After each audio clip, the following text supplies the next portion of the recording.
सबको जय मसीह की। Praise the Lord. आप सभी को यीशु के नाम से मैं स्वागत करता हूँ। एक नए विषय के साथ आपके बीच में मैं उपस्थित हूँ।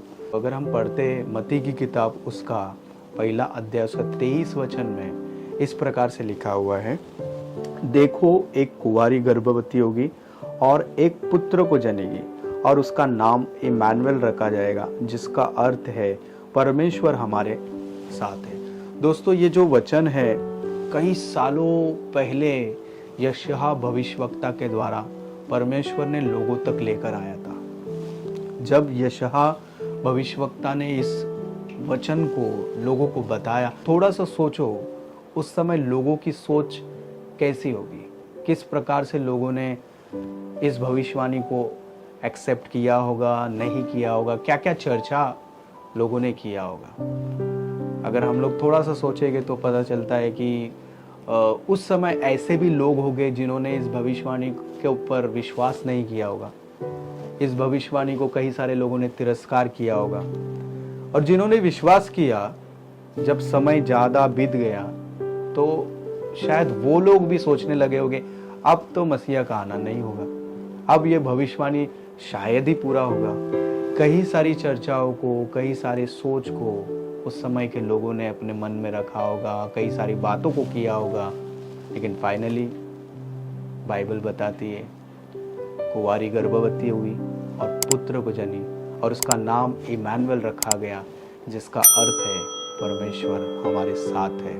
दोस्तों, इतिहास इस बात का गवाह है कि आज से 2023 साल पहले यीशु मसीह का जन्म हुआ। आज के इस वचन के द्वारा एक लर्निंग लेसन हमें सीखने मिलता है कि परमेश्वर का वादा जो होता है वो हमारे जीवन में पूरा होकर ही रहता है, क्योंकि बाइबल कहती है जमीन आसमान टल जाएंगे परंतु उसका वचन कभी नहीं टलेगा। दोस्तों, हो सकता है परमेश्वर ने कुछ समय पहले आपके जीवन में भी कुछ बातों को प्रकट किया होगा, स्वप्न के द्वारा, दर्शन के द्वारा, किसी दास के द्वारा, कुछ भविष्यवाणी को लेकर आप चल रहे, लेकिन आज आपके जीवन की परिस्थिति कुछ ऐसी है कि अभी आपको ऐसा लगने लगा है कि ये तो पूरा होने से रहा।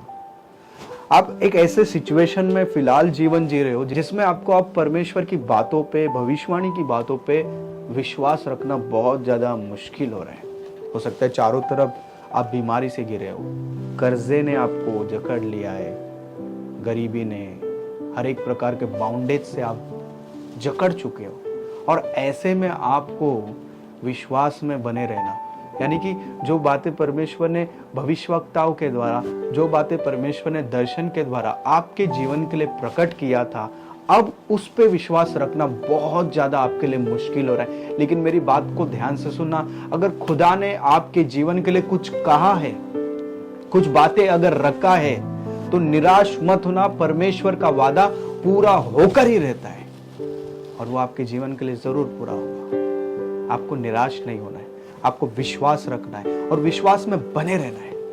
सिचुएशन की ओर मत देखे, परिस्थिति की ओर मत देखे, ऐसा मत सोचो कि अब तो नहीं होगा पूरा। परमेश्वर के लिए सब कुछ संभव है ना। कुंवारी गर्भवती होना ये उस समय के लोगों के लिए आश्चर्य की बातें थी। ऐसा हो सकता है क्या? कई सारी सोच थी, लेकिन वो पूरा हुआ।